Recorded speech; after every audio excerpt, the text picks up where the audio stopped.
Po natin ang Pangulo, Vice President ng Perpetual Elf Sports, si Mr. Anton Tamayo. Sir Anton, magandang umaga. Hello, good morning, good morning. First of all, narinig natin kanina sa PSA Forum, nasa road to 50 na kayo sa school at road to 40 naman para sa NCAA. So ano mga inihandang plano para at least maboost yung ating mga student athletes ninyo sa Perpetual, lalo na papalapit ng NCAA Season 99. Season 99 at 100. Yes. We're preparing for Season 100.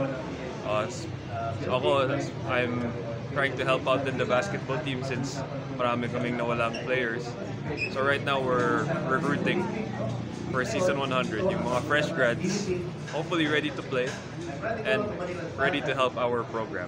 Of course, at narinig natin kanina sa PSA Forum ang mga magagandang plano. Lalo na balita natin, magkakaroon kayo ng parang school quarters para sa ating mga student athletes ng Perpetual.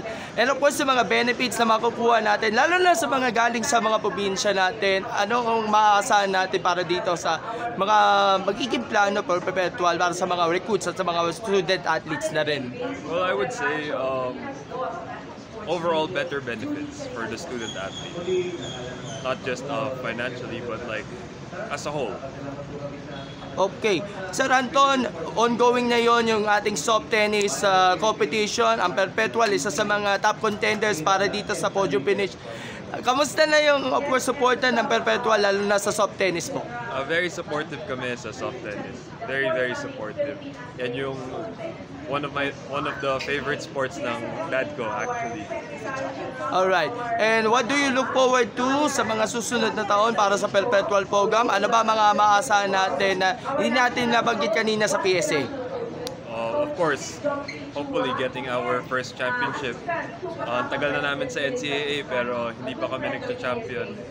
And that's first. And then also focusing on our other sports. Alright. Sir Anton, your final message sa lahat ng mga taga-suporta ng Perpetual. By the way, si Scotty Thompson is one of the alumnus. Nag-retire yung jersey nga pala. Of course, si Jack Janela, nanggaling din si Tubino, nanggaling din, and the others, nabagit natin kanina, mga swimmers, galing Mindanao, galing sa Perpetual. At mukhang marami kayong mga programa para din sa mga alumnus Yes.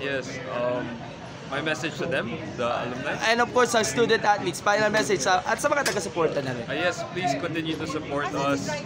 We're trying our best. We'll get better every year. And we really need your support. And thank you so much.